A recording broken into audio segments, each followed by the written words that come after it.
Donald Trump sugere atirar em manifestantes e o Twitter inclui um aviso sobre glorificação da violência.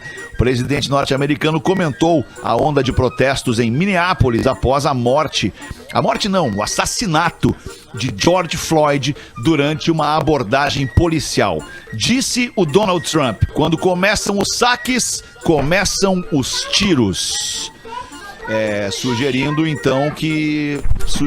que a polícia revidasse, né, essa onda de protestos. E isso é muito louco, né, cara? Porque eu não sei se vocês têm acompanhado, a gente aqui tá um pouco mais perto, né, e vendo, né, no noticiário mais local, assim, tudo que tá acontecendo. Depois do que aconteceu e o resultado que não aconteceu sobre o que aconteceu, fica quase difícil, cara, tu dizer, não podem fazer isso. Não podem fazer isso, não podem tacar fogo em carro, não podem quebrar vidro, não pode. Cara, é um momento muito, muito delicado, cara. Porque é difícil tu condenar a raiva que essa galera tá sentindo, cara. É difícil controlar isso. O policial foi demitido, mas não foi preso, né? Exatamente.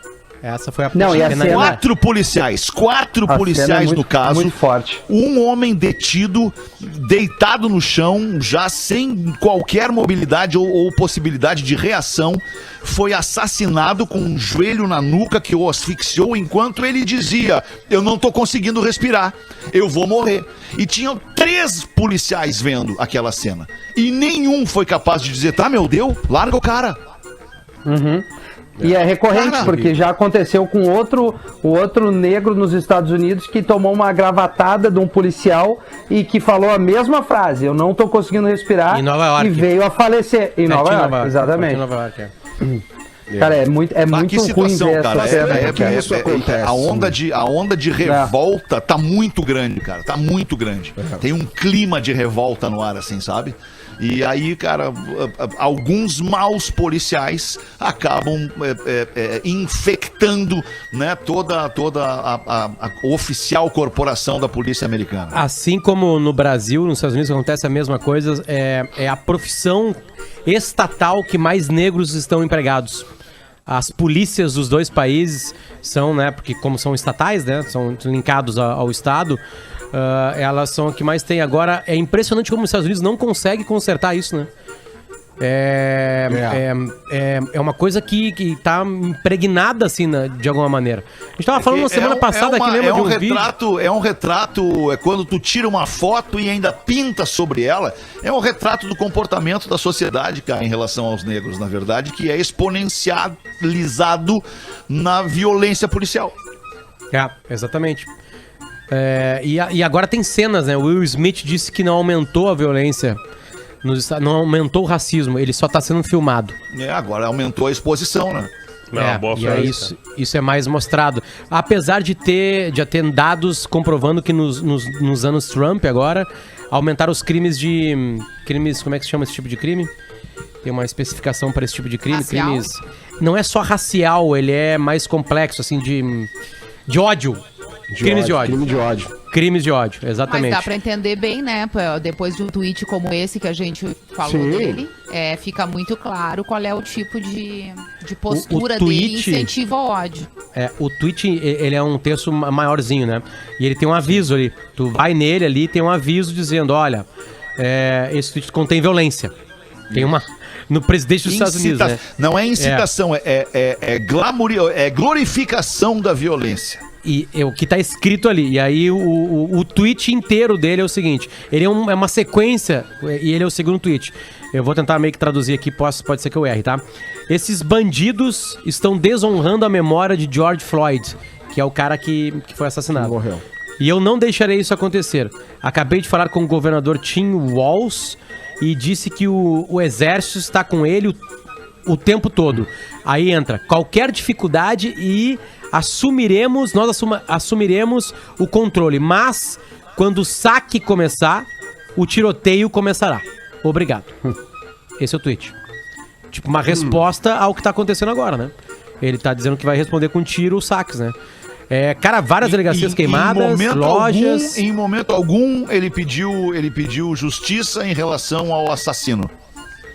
Ele lembra ali, ele lembra, né? Ele lembra o cita, assassinado. né? Ele lembra o assassinado, mas o assassino, que é quem provocou tudo isso. Cara, as cenas são terríveis, cara. É assim, ó, é supermercado saqueado e pegando fogo, é loja de... tudo que tu imaginar que os caras cruzaram pela frente, prédios públicos, prédios privados. Parece que eles foram nos lugares onde esses policiais teriam trabalhado antes de virarem policiais. Ah, não tinha essa informação. Eu li sobre isso ontem. Não sei se todos correspondem, mas ontem a grande manifestação aconteceu diante de uma oficina, enfim, algum lugar que esse policial teria trabalhado antes de se tornar policial. Entendi. Como um direto protesto àquela pessoa que frequentava aquele local. Não tinha essa foi informação. o que eu li, mas a Mas coisa generalizou, né? E aí eu acho que as manifestações já tomaram uma proporção muito maior e outros estabelecimentos estão sendo atacados. A polícia dos Estados Unidos não consegue... Ela tem dados, assim, né, dizendo que acontecem erros também com a outra cor, mas... a outra cor que eu digo é a branca, mas é difícil, né? Ela não consegue extirpar, porque imagina só, são milhares e milhares de policiais, né, cara? A corporação não é. Agora, acontece uma fatalidade desse tamanho. Fatalidade pode acontecer uma morte, tá? Que a gente fala fatalidade como se não tivesse culpa. Né? Não é o ato, é a consequência, a fatalidade. Exatamente. Não tem, né, o que fazer, né? Tinha que ser, a punição tinha que ser pesada, sabe? Tinha que ser muito pesada. Policial que fez isso, sei lá, dependendo do estado, é pena de morte, perpétua, claro. Né? Cara, porque aí não tem, que é o pior? entendeu? Desculpa, Potter, te atrapalhei. Não, eu acabei. Sabe o que é o pior, cara? Em perfis de jornais do mundo inteiro, onde tá lá estampada a notícia, com a nota, né? A nota, enfim, não é opinião, é uma nota, é a notícia informada ao usuário ali daquele site, daquele aplicativo, enfim, daquele perfil, e os comentários das pessoas. Os comentários das pessoas faz tu perder a fé no ser humano. Porque tem comentário que vai desde... mas ele tava drogado? Tinha que ser morto. Caramba. Aliás, daí tem outros, ninguém sabe o que ele fez, vocês não sabem o que ele fizeram, talvez ele merecesse ser morto. O crime foi a tentativa de uma compra com um cartão que não era dele. Não, e aí assim, cara...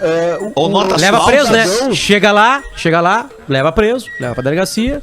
Isso, já tá imobilizado. Nenhum exagero. É outro crime, né? Ele não matou ninguém, Sim, talvez ele estivesse exatamente. passando fome, não vamos defender, não é isso. Mas ele não tinha que ser morto daquela forma, depois de algemado, né? Depois de algemado. Ele fez, eu não sei, mas vamos lá. Teve algum tipo de resistência. Eles conseguiram dobrar o cara e colocar a algema no cara, acabou. Acabou a resistência. Acabou a resistência, né? Exatamente, o cara tá imobilizado, se ele tá imobilizado, ele já não oferece mais ameaça nenhuma. Então, como é que tu vai continuar, né? Tu vai chegar até um ponto de matar um cidadão. Mas aí vem uma reflexão assim que é um pouquinho mais profunda. Como as lideranças políticas, elas estão inseridas dentro desse discurso de ódio. Porque quando um líder, cara, ele prega um discurso de ódio, o que acontece? As pessoas se sentem no direito de ir para as redes sociais e falar os absurdos e praticar o ódio, como se isso fosse uma coisa normal, cara. Isso não é normal. A gente não tem que viver numa sociedade de ódio, a gente tem que buscar a paz e diminuir as diferenças, sabe? Então, quando as lideranças do mundo, elas se inserem e elas inflamam o discurso de ódio com as suas publicações, nas suas redes sociais, elas causam um dano absurdo na sociedade. Um dano absurdo. Irreversível. Sabe? Irreversível, com mortes, com vidas destroçadas, com famílias perdidas e com um surto de violência que só vai aumentar. Uma onda, né? Vai em ondas, no sistema, né? Exato, cara. Lideranças são educacionais, né? A gente quer exemplo, né? A gente quer exemplo. Teve mais uma morte depois da morte do Floyd, teve mais uma morte. Um cara foi baleado por um dono de mercadinho. Porque ele estaria lá já quase entrando pra saquear, pra pegar, pra fazer. Não, aqui não vai entrar. Pum, matou o cara. Por causa de um saque. Por causa de um saque, exatamente. Ele ia saquear o lugar. E aí o dono do mercado matou o cara. A tiro. Nos Estados Unidos, quase todos os estados possibilitam a defesa por arma. Aliás, no Brasil também, se tem um estabelecimento comercial, tu pode ter uma arma. Se eu não sei o caso, tem investigação, né? Mas aparente. O Trump tá. O que se fala é o seguinte: o Trump ficou muito mais furioso com saques do que os saques do que com o crime. Sim. Tu entende? É onde tu foca. Né? Ele não ficou desesperado no Twitter com a morte do homem negro. Através de uma força do Estado. Ele ficou muito mais desesperado pelos saques, que são dois crimes paralelos. O que o Fetter começou falando tudo aqui é o seguinte: é difícil de não entender as pessoas. Né? Foi assim que o Fetter começou a falar. Tu olha, cara, o dono veja bem, não tô defendendo. Sim, o dono da loja não tem nada a ver. Nada a ver, tá trabalhando, pagando os impostos, tá empregando gente, né? Não tem nada a ver com a morte ali. Mas tudo que tá acontecendo, né? no pós, que é o que a gente tá vendo agora, é uma consequência do problema que aconteceu lá. E esse pós está chamando a atenção e nos colocando para falar desse assunto, porque dessa forma as pessoas encontraram um jeito de manifestar o seu repúdio contra o que aconteceu. Como é que isso poderia ter sido evitado desde o início, já que a tragédia estava consolidada com a morte do homem? Que imediatamente os responsáveis fossem punidos. Inclusive com a pressão do próprio presidente, que tem este papel na sociedade. Se ele tivesse agido desta forma, não estariam havendo saques. Então não faz o menor sentido ele ir pra rede social agora dizer que vai atirar em quem tá saqueando, porque o problema não é de quem tá saqueando, o problema é de quem não fez o que tinha que ter sido feito lá atrás. Então é uma consequência atrás da outra que vai gerando uma bola de neve completamente desnecessária. E não é a primeira vez, né? É sistemático isso aí. Exatamente. Isso é mais importante. E culturalmente não vai mudar, porque se quem faz isso não é punido, fica claro pra sociedade que isso pode ser feito. Simples assim. Exato. Show do intervalo, a gente volta com o Pretinho Básico.